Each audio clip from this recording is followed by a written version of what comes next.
Écoutez, on a attendu quelques minutes pour les retardataires. Je vous propose de démarrer. Bonjour à tous.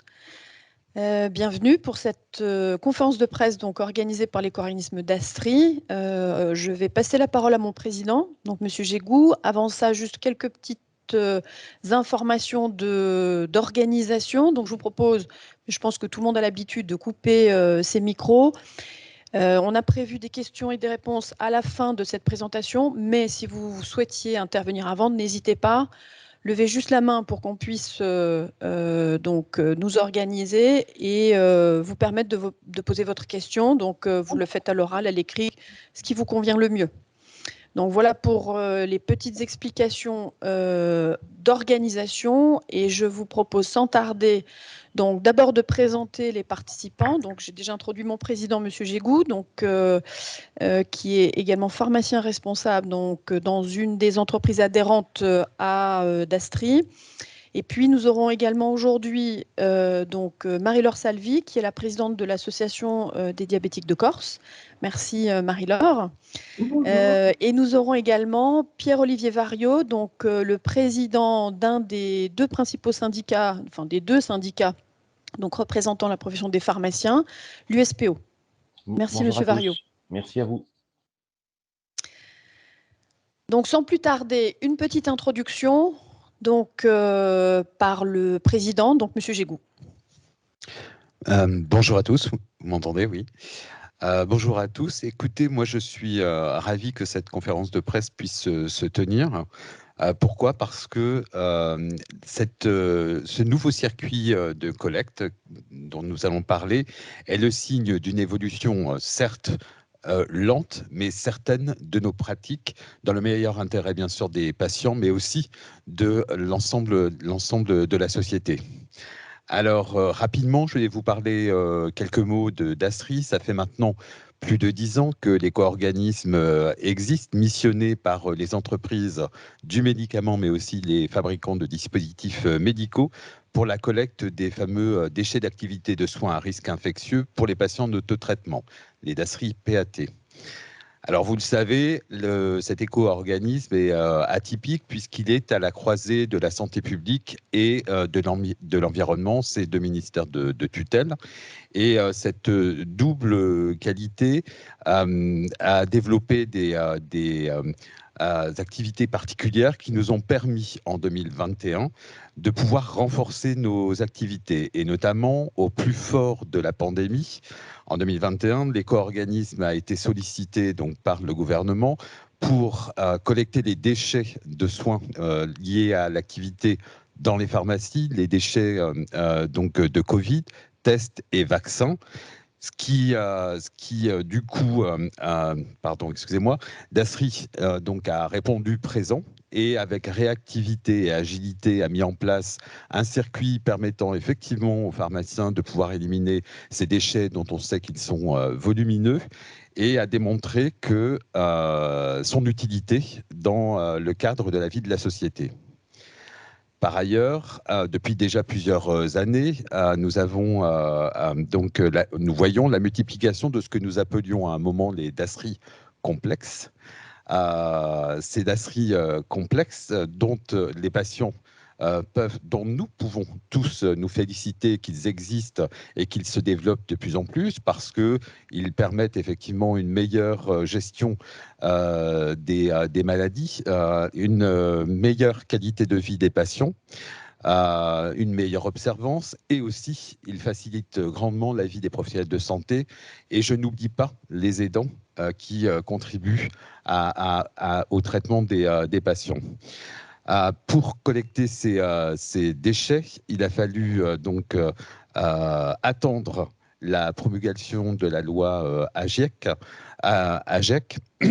cette loi qui a permis une évolution d'un cadre qui, jusque peu de temps, n'était pas le cadre d'activité de Dasri.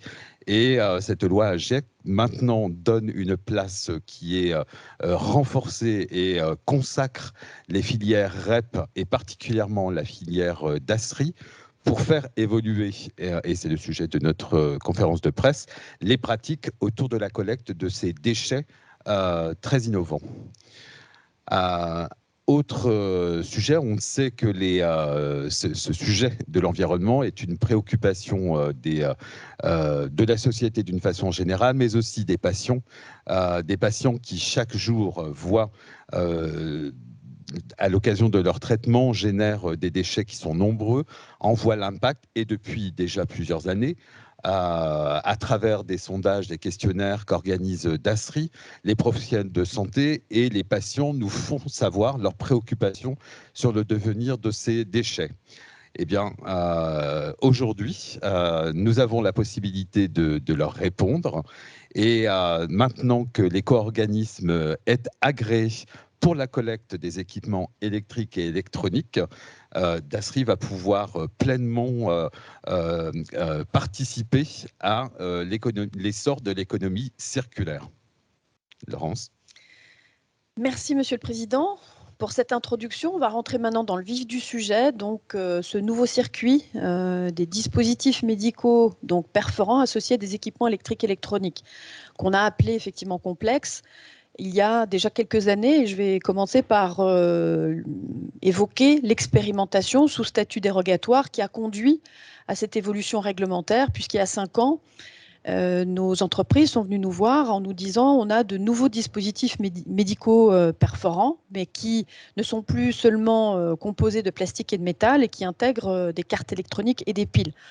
D'où le terme complexe que l'on a utilisé à l'origine, qui a évolué et sont des dispositifs médicaux que l'on qualifie maintenant, après utilisation par les patients, de DASRI avec électronique. Donc, il y a à peu près 5 ans, quand nos adhérents sont venus nous voir avec ces nouveaux produits qui venaient d'être proposés aux patients et qui ont été depuis remboursés, qui sont utilisés largement, même si ça reste limité par rapport à l'ensemble des DASRI que l'on qualifie de conventionnels, eux uniquement composés de plastique et de métal. Ce sont des dispositifs médicaux, comme l'a dit le Président, qui changent la vie des patients. Et à la fois en termes de confort au quotidien, mais également en ce qui concerne la gestion de la pathologie.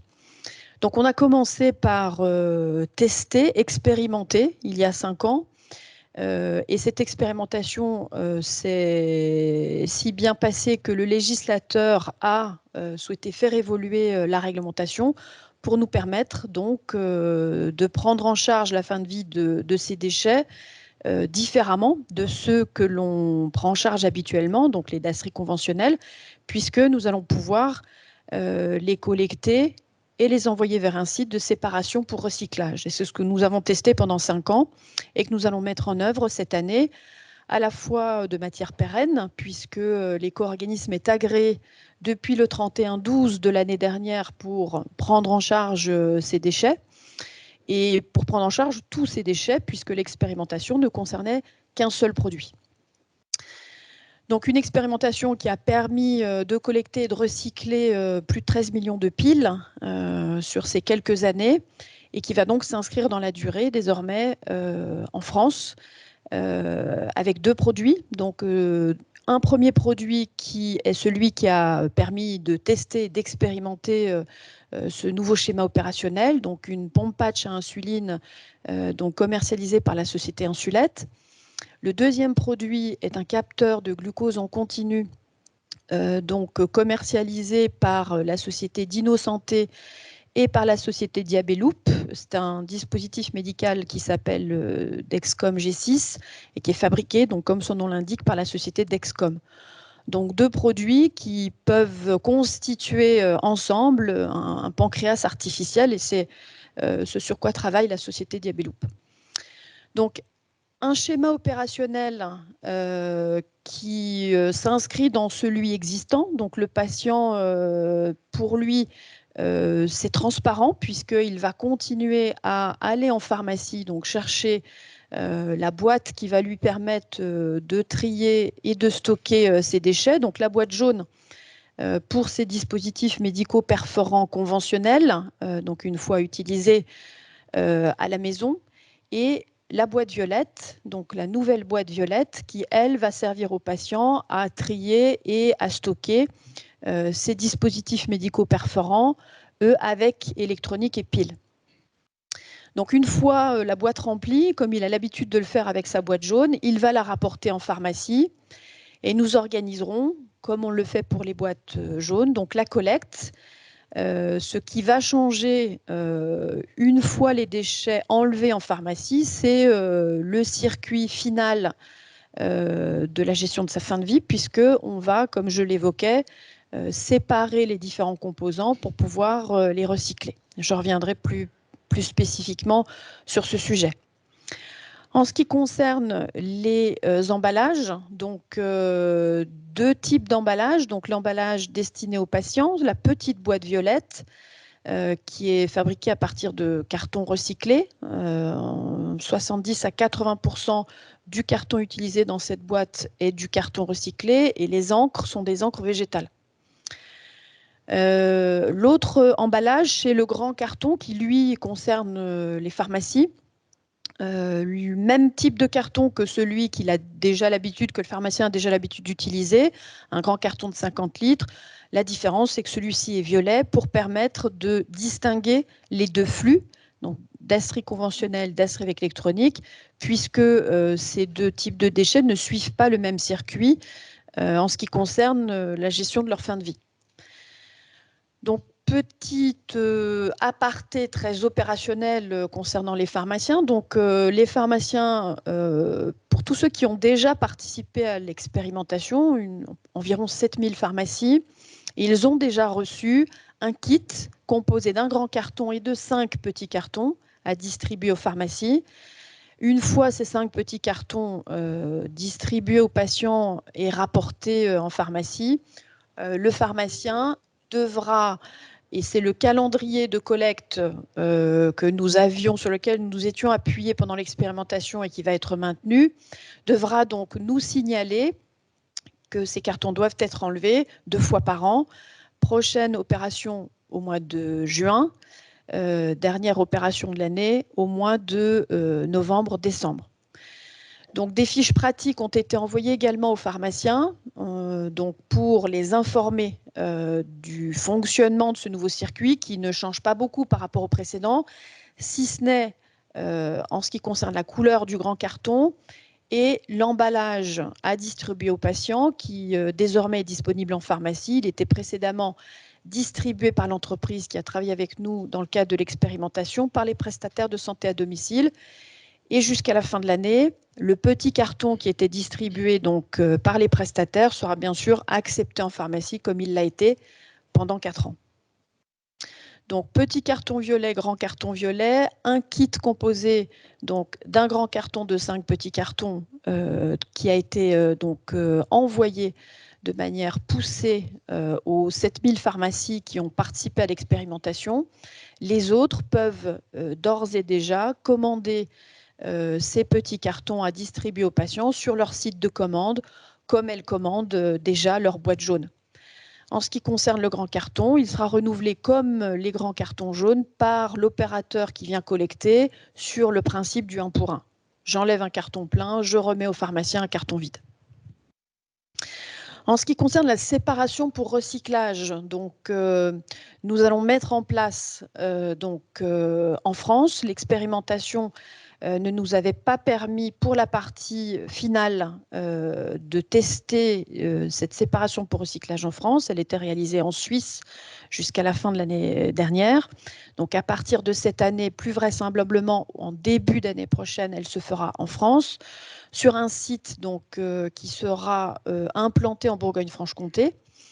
Et qui permettra donc de séparer les différentes fractions matières de manière un peu plus efficace que ce que nous avons fait en Suisse, puisqu'en Suisse, on a testé, on a expérimenté.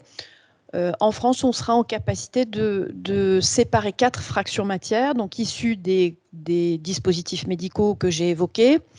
Donc la partie plastique, la partie métal, les piles et les cartes électroniques. Les emballages pourront eux aussi être recyclés dans le cadre de la mise en œuvre de ce nouveau circuit. Donc à l'écran s'affichent les quantités, donc les pourcentages, on va dire, de matières composant les dispositifs médicaux. L'objectif qu'on se fixe en tout cas les dispositifs médicaux qui sont aujourd'hui concernés par la filière d'Astri avec électronique. Et l'objectif que l'on se fixe, c'est d'atteindre un taux de recyclage de 77%, c'est-à-dire 5 points de plus que ce que l'on faisait en Suisse pendant l'expérimentation. Les enjeux, et je reviendrai plus spécifiquement sur le Dastri Lab qui va accueillir ces équipements donc, de séparation pour recyclage un peu plus tard dans la conférence. En ce qui concerne les enjeux, ce sont des enjeux pour les entreprises qui ont entendu les préoccupations des patients. Le baromètre IFOP qu'évoquait le président tout à l'heure montre effectivement la préoccupation des patients pour ces sujets environnementaux. Ce sont aussi des citoyens et comme l'ensemble des citoyens, cette préoccupation de fond concernant la transition écologique, concernant la décarbonisation de nos activités, se traduit aussi dans les questions et les réponses apportées par les patients à notre enquête annuelle. Plus de 88% des patients se disent concernés par ces sujets environnementaux et souhaitent que la filière innove et avance sur ces sujets, sur les emballages. Et on peut donc rappeler que les boîtes jaunes depuis l'année dernière, sont fabriquées pour partie de plastique recyclé. Pour l'instant, 20%. On a mis 10 ans à y arriver. C'est compliqué. C'est un emballage qui répond à une norme internationale.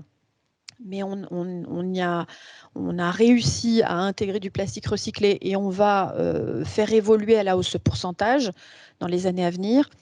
Et puis également en ce qui concerne leurs dispositifs médicaux, ils sont également soucieux que les déchets qu'ils produisent dans le cadre des soins, évidemment, le premier objectif, c'est de soigner les patients, de les accompagner, mais on peut également avancer et, on va dire, améliorer l'impact environnemental de ces produits, notamment par une gestion plus vertueuse. C'est ce qu'on va engager. Le président parlait de l'essor de l'économie circulaire. La filière va pouvoir s'inscrire avec les Dastri électroniques dans cette dynamique, mais aussi l'éco-conception. Et j'y reviendrai un peu plus tard quand je parlerai du centre technique, le Dastri Lab. Voilà pour les enjeux, voilà pour l'organisation du circuit. Donc je ne sais pas si à ce stade vous voulez poser des questions ou attendre la fin de la présentation sur les sujets très opérationnels. Donc s'il n'y a pas de questions, je vais passer la parole à Marie-Laure, qui est présidente de l'association des diabétiques de Corse, avec laquelle on travaille depuis déjà de nombreuses années, qui est affiliée à la Fédération française des diabétiques et à qui je vais laisser la parole pour avoir un témoignage, on va dire, patient sur ce nouveau circuit. Oui, merci. Bonjour à tous. Alors moi, je suis sur Ajaccio. Je suis accompagnée de deux de mes collaborateurs, donc Nathalie Paolette et Tony Bier. Bonjour. Voilà. Donc je représente l'association des diabétiques de Corse, qui est une association de patients pour les patients. Et c'est vrai que je tenais à rappeler aujourd'hui que malheureusement, le diabète est une maladie très, très impactante pour le patient au quotidien. Ça représente une charge mentale extrêmement lourde, puisque le patient doit prendre plusieurs fois par jour des décisions pour sa santé, des décisions médicales. Et à cela, bien sûr, s'ajoute une contrainte qui est celle de gérer les déchets que génère son traitement. Alors nous, on observe, je vais caricaturer un petit peu, on observe deux attitudes générales auprès des patients. D'un côté, ceux qui ont une vraie conscience écologique et qui malgré tout essayent d'anticiper ces déchets, de trouver des solutions, parfois bidouillent un petit peu. Et puis d'autres qui se laissent un petit peu submerger, pour qui c'est plus compliqué et qui n'ont pas forcément des gestes vertueux pour l'environnement. Et c'est pour ça qu'on est vraiment très satisfait de cette nouvelle solution apportée par vous, par Dastri, une solution que nous, on trouve plutôt agile, hein, et qui s'appuie sur le réseau des pharmacies. Et pour ça, c'est vraiment chouette pour nous parce que ça correspond aussi à notre mode de vie avec ces pharmacies qui sont à la fois répondent à des besoins de proximité. Hein, on a tous plus ou moins plutôt large. Fois devait stocker ses déchets et répondre à un calendrier très strict de dépose. Donc voilà, pour nous, c'est vraiment beaucoup plus souple. Et je pense que du coup, les patients vont s'emparer du dispositif et vont corriger leur attitude si ce n'était pas fait auparavant. Et puis, écoutez, nous, on est dans un territoire quand même où la biodiversité est un enjeu, hein, et la Corse est un environnement à préserver. Et le tri des déchets, c'est vraiment une préoccupation politique au quotidien. Et donc, en cela, voilà, la solution que vous apportez est une vraie embellie. Et donc, nous, si vous voulez, ce que je tenais à dire aussi aujourd'hui, c'est qu'en tant qu'association de patients pour les patients, on va être vigilant auprès de nos adhérents et on va vous accompagner dans ce nouveau circuit de tri. En tout cas, vous pouvez compter sur nous, à la fois auprès de nos adhérents, mais aussi des pharmacies de notre territoire, évidemment. Merci Marie-Laure. Et je crois qu'on peut saluer le travail qui a été réalisé sur ce territoire qui est considéré comme par nous comme prioritaire, puisque c'est un des territoires qui n'atteignait pas les objectifs que nous fixait l'État en termes de collecte. On est parti de loin, puisque il n'y a pas si longtemps, on était à 17% de taux de collecte, et grâce à l'effort des patients, mais aussi des pharmaciens qui se sont investis, on est à près de 70%, 75% de taux de collecte en Corse. Donc bravo pour ce beau travail. Et ça fait quelques années qu'on travaille ensemble à faire évoluer ce taux de collecte. Merci pour votre engagement et pour votre mobilisation. Et tu as raison, Marie-Laure, de rappeler, parce que j'ai évoqué le fait qu'il y avait beaucoup de choses qui ne changeaient pas, mais ce qui va changer, c'est qu'effectivement, les patients vont pouvoir apporter ces déchets au long cours, c'est-à-dire toute l'année, alors qu'on organisait dans le cadre de l'expérimentation des opérations ponctuelles. Ils vont pouvoir maintenant les déposer au quotidien. Oui, c'est ça, c'est vraiment pour nous un atout considérable, hein. Et quand on apporte ce type de solution, vraiment, le patient adhère, hein, quand c'est simple comme ça, il va pouvoir réguler selon ses besoins. Ses besoins, exactement. Et donc, c'est bien. Franchement, bravo, bravo, bravo. Merci Marie-Laure. Et peut-être Nathalie est à côté de toi, et je sais que Nathalie est utilisatrice d'un de ces dispositifs médicaux, la pompe patch insuline Omnipod. Est-ce que toi, tu peux nous parler un petit peu de ton quotidien, comment ça se passait avant et qu'est-ce que ça va changer pour toi? Donc, bonjour tout le monde et merci de nous donner la parole. En fait, c'est vrai que moi je stocke, hein, j'ai toujours stocké en fait depuis le début, que ça soit avant mes aiguilles, avant qu'arrive, moi je suis diabétique depuis 2012, vous êtes arrivé à peu près à ce moment-là, et c'est vrai que j'ai toujours stocké à la maison en me disant un jour on va y arriver, on va trouver une solution. La solution est arrivée avec Dastri. Donc, du coup, en plus, pour l'Omnipod, pareil, hein, moi, là, en ce moment, je dois avoir à peu près 20 à 30 pompes défectueuses, enfin, à jeter, qui sont dans mon armoire et qui attendent de la petite boîte mauve.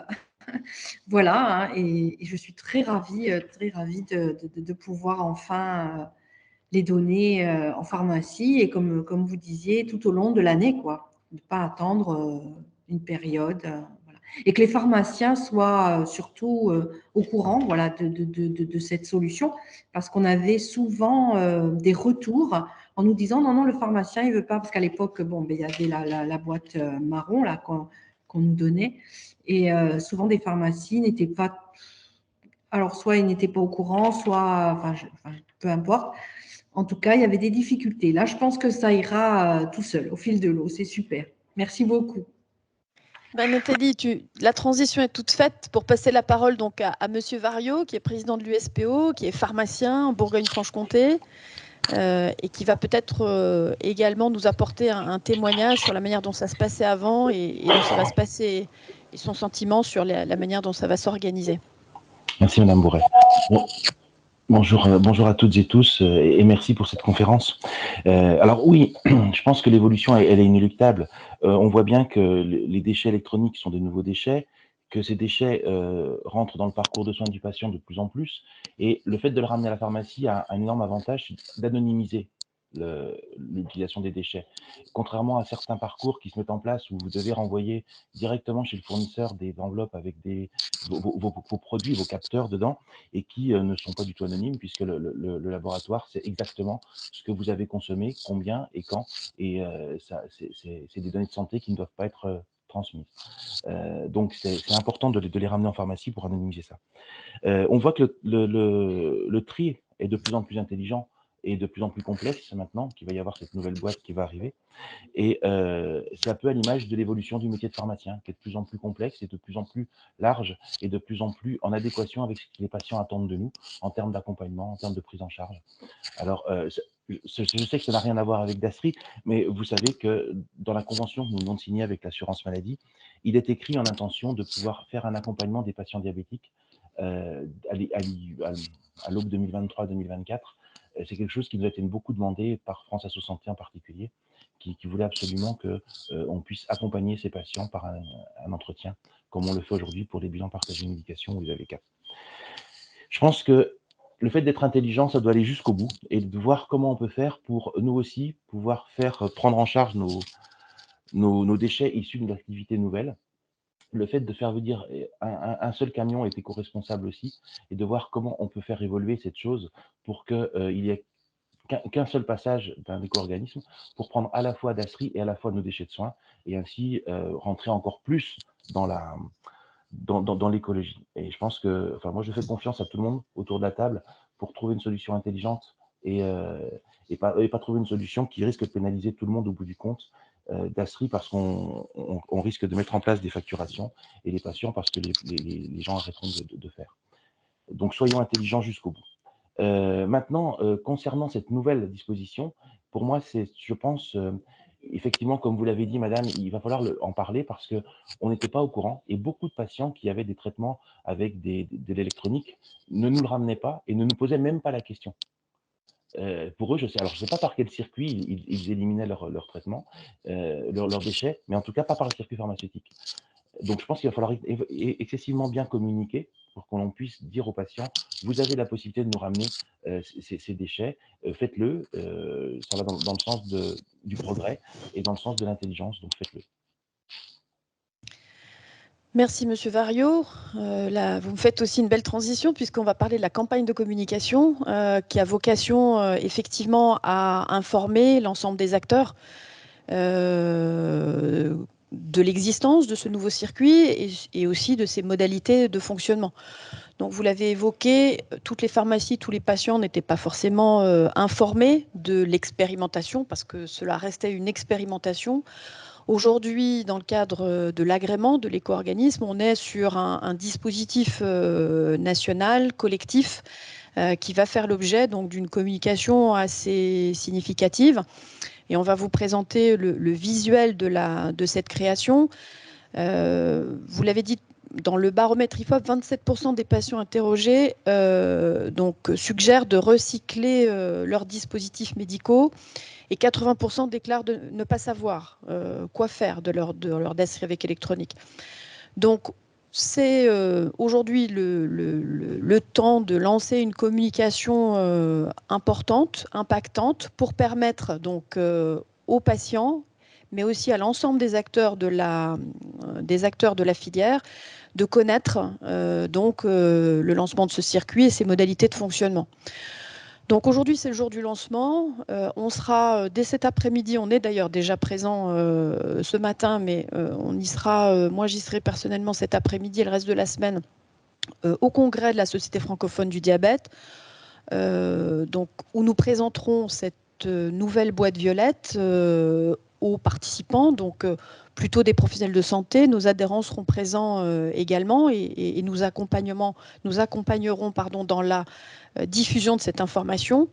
Nous allons également, au mois d'avril, organiser un challenge avec un certain nombre d'influenceurs et notamment des personnes qui sont atteintes de diabète et qui vont nous accompagner à diffuser ce message. Donc, le circuit existe, il est gratuit, il permet de séparer les composants pour les recycler.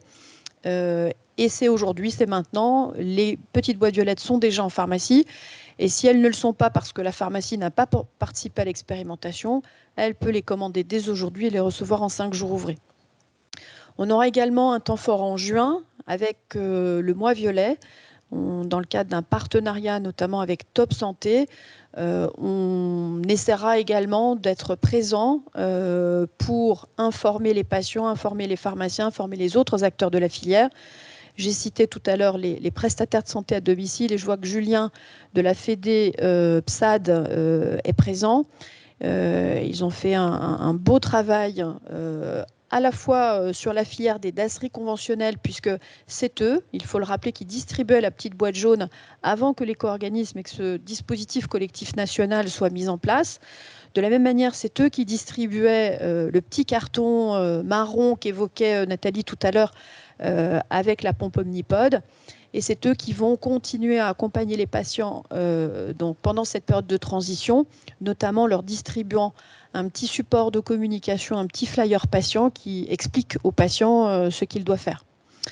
Donc juin, nouveau temps fort, et puis on aura de mars jusqu'à la fin de l'année, donc de maintenant jusqu'à la fin de l'année, une action aussi sur les réseaux sociaux.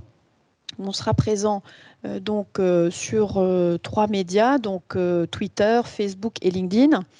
On sera également présent dans des journaux et sur des sites spécialisés, donc plutôt destinés aux pharmaciens et vraisemblablement aussi aux médecins. Et puis le point d'orgue, ce sera l'inauguration donc du centre technique, le Dastrilab, dont je vais vous parler un peu plus en détail. Donc une grosse campagne de communication qui vise donc à faire connaître ce nouveau circuit et ses modalités de fonctionnement en direction de l'ensemble des acteurs, les patients bien sûr en premier lieu, mais également tous les acteurs relais que sont les pharmaciens, les prestataires de santé à domicile, les médecins et évidemment également les associations avec lesquelles on travaille régulièrement au quotidien. Donc, je vais terminer sur ce Dastrilab, donc qui sera la saison 2 de ce projet, puisqu'il viendra clore le travail qui est réalisé depuis déjà plusieurs années et qu'on engage aujourd'hui au niveau national de manière collective et pour l'ensemble des produits concernés. Donc, le Dastrilab, on vous donne rendez-vous en 2023, tout début 2023, pour venir le visiter. On est en train de travailler à le mettre en œuvre. Donc, c'est un centre technique qui sera implanté en Bourgogne-Franche-Comté. Pourquoi en Bourgogne-Franche-Comté? Parce qu'on y a des partenariats avec des entreprises, notamment les entreprises adhérentes du pôle des microtechniques. On a des partenariats avec des écoles d'ingénieurs et on a à Besançon l'ENSEM, donc une école nationale donc spécialisés dans la microtechnique et avec lesquels on travaille avec les élèves ingénieurs depuis déjà 2 ans sur de nouveaux process de recyclage, notamment sur des évolutions, sur des machines spéciales, sur des équipements à développer pour améliorer le recyclage de nos dispositifs médicaux perforants. Et puis, on a aussi un partenariat avec l'ISIFC, qui est une autre école d'ingénieurs qui est, elle, spécialisée dans le dispositif médical, parce que la microtechnique, donc la Franche-Comté, est une terre donc, de microtechnique pour l'horlogerie, très connue pour l'horlogerie, mais aussi pour le dispositif médical. Donc, il y a un écosystème santé de fabricants de dispositifs médicaux présents, donc, notamment sur des zones d'activité, Thémis Santé, regroupés autour donc, du CHU, avec lequel on travaille également. Et puis, on a aussi localement des entreprises historiques du recyclage et également de l'économie sociale et solidaire. On a notamment un partenariat avec le groupe Demain, qui est basé donc, dans le Jura. Donc c'est un site qui a vocation à travailler sur l'innovation et l'éco-conception. La loi AGEC, le président l'a signalé, renforce le rôle des filières REP, donc ces filières à responsabilité élargie des producteurs, qui confient donc aux metteurs sur le marché la responsabilité d'organiser et de financer la fin de vie des produits qu'ils commercialisent, mais aussi d'éco-concevoir ces produits. Et la loi AGEC nous impose d'accompagner les entreprises sur des plans de prévention. Donc ce site aura vocation à travailler sur ces sujets, donc sécurisation des dispositifs médicaux, éco-conception, nouveaux process de recyclage. Et le premier grand événement, ce sera d'accueillir les équipements qui vont permettre de séparer les différentes fractions matières qui composent les dispositifs médicaux, donc avec électronique. Donc un site qui sera, et on vous redonnera rendez-vous pour cette saison 2, qui sera inauguré, on l'espère, tout début 2023. Les textes donc, ayant été publiés un peu tard, je l'ai évoqué, on a été agréé le 31/12, et les textes d'application de la loi concernant la gestion des DASRE avec électronique ont été publiés en décembre pour le décret, en septembre pour le décret et en décembre pour l'arrêté. Donc, on a pris un petit peu de retard dans la mise en œuvre, mais on essaye de rattraper ce retard, et on vous donne rendez-vous aussi entre maintenant et cette saison 2 sur les réseaux sociaux, parce qu'on partagera avec la communauté, à la fois des patients, mais aussi de l'ensemble des acteurs de la filière, les différentes étapes de mise en œuvre de ce dispositif. Et le prochain rendez-vous, c'est le congrès de la SFD, qui nous permettra donc de présenter physiquement cette nouvelle boîte violette et ses modalités de fonctionnement. Voilà pour les éléments que nous souhaitions partager avec vous dans le cadre de cette conférence de presse. Je vous propose de nous poser des questions si vous en avez, par écrit ou oralement, à votre convenance. Donc nous sommes à votre écoute.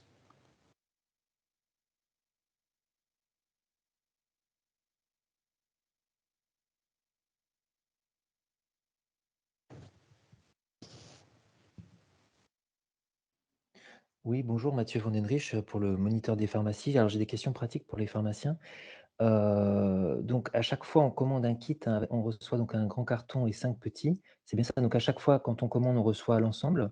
5 petits cartons, c'est suffisant. Je pense que vous l'avez calculé en fonction de la moyenne de ce qui est collecté en officine. Enfin, voilà, 5 cartons, est-ce que c'est suffisant?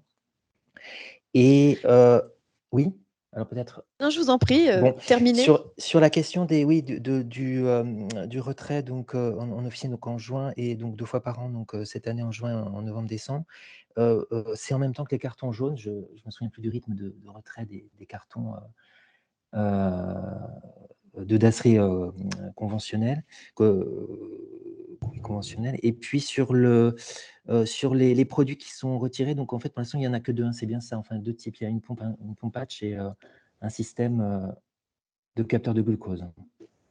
Oui, alors, petite précision, le grand carton est distribué avec les 5 petites boîtes uniquement là, ponctuellement, c'est-à-dire au démarrage de la filière. Ensuite, on reprend le fonctionnement habituel, c'est-à-dire que les grands cartons sont donnés par le logisticien qui vient chercher le carton plein, donc c'est du 1 pour 1. Il prend le carton plein, il donne un carton vide. Et ensuite, la pharmacie commande le nombre de boîtes dont elle a besoin. Donc, ce sont effectivement des commandes de 5, mais elle peut commander la quantité dont elle a besoin. Pour revenir sur la dimension de la boîte, effectivement, la boîte peut contenir une 60aine de pompes patch Omnipod, donc commercialisées par Insulette, ce qui veut dire que le patient aura besoin de 2 boîtes par an.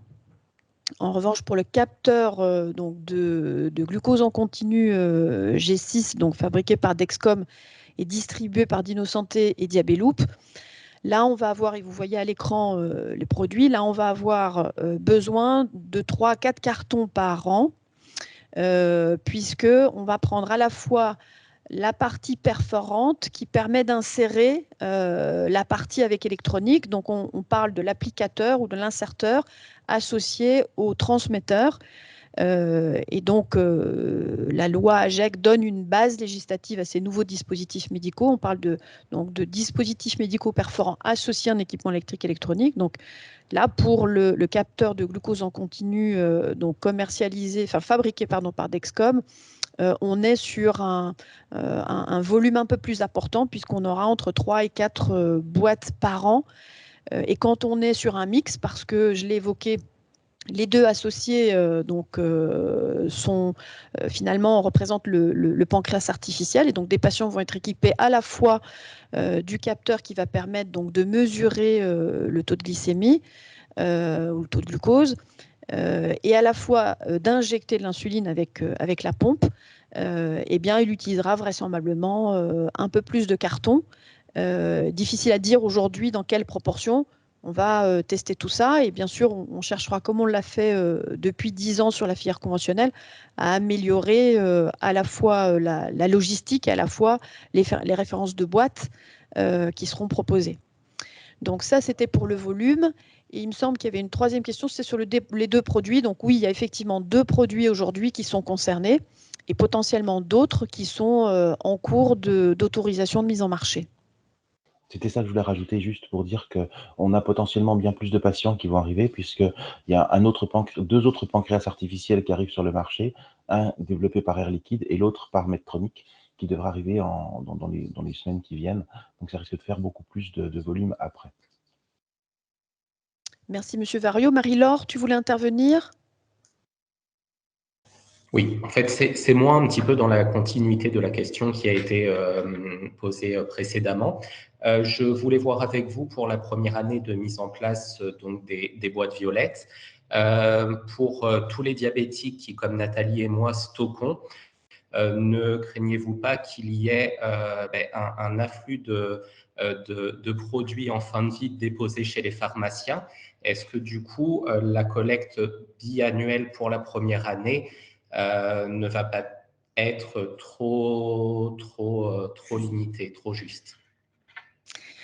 Alors, ça me permet de rebondir parce que, Mathieu, vous aviez posé une question à laquelle je n'ai pas répondu, c'était la fréquence de collecte. Donc, pour répondre d'abord sur ce point-là, pour les DASRI conventionnelles, la fréquence de collecte est inscrite dans le Code de la santé et dépend du volume de produits présents donc, en pharmacie.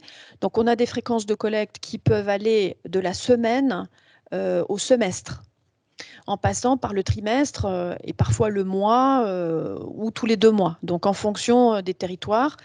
En ce qui concerne la fréquence de collecte des DASRI avec électronique, c'est 1 à 2 fois par an, parce que pour mémoire, les volumes sont beaucoup moins importants. Aujourd'hui, on parle de 6 à 7 millions de produits de référence, et dans le cadre de l'expérimentation, on a collecté à peu près 40% de ces gisements de référence. Quand on est sur 1,3 milliard de dispositifs médicaux pour les DASRI conventionnels, et aujourd'hui la filière collecte 82%, on dépasse d'ailleurs les objectifs que nous fixe l'État à 80%.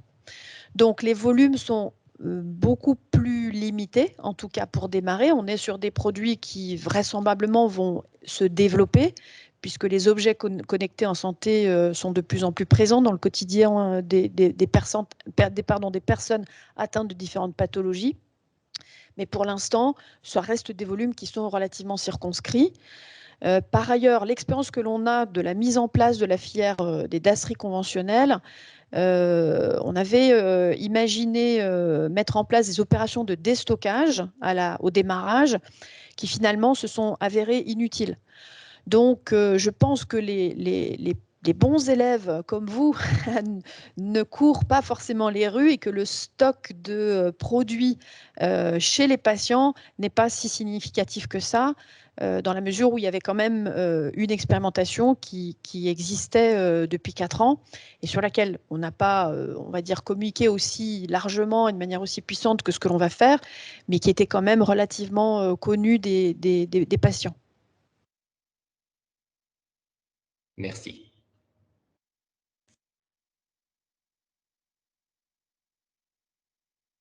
D'autres questions?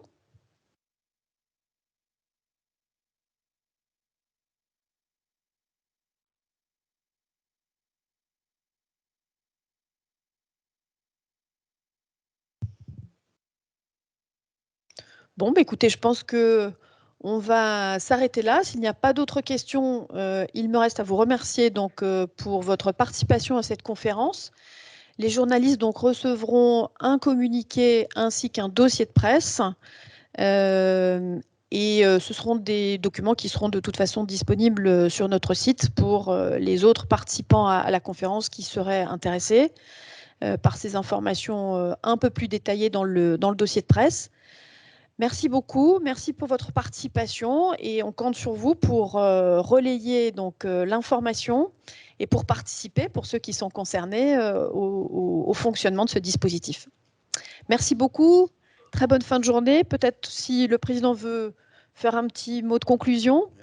Merci Laurence. Et si j'avais quelque chose à dire, donc nous pouvons nous féliciter collectivement tous de la mise en place de ce nouveau circuit qui démontre l'agilité aussi des systèmes qui prennent compte de l'évolution des produits qui seront de plus en plus complexes. Et moi, je tiens, Laurence, juste à te remercier, toi et toute l'équipe, pour l'énergie que vous avez fournie pour aboutir à la création de ce nouveau circuit, mais aussi particulièrement dans ces temps actuels, où, comme vous l'avez compris, nous collectons des déchets qui ne sont pas aujourd'hui des déchets dans le scope de Dasri, mais nous le faisons pour l'utilité et la santé publique. Donc merci Laurence, à toi et ton équipe. Merci Président, très bonne fin de journée à tous et à très bientôt. Merci beaucoup, au revoir.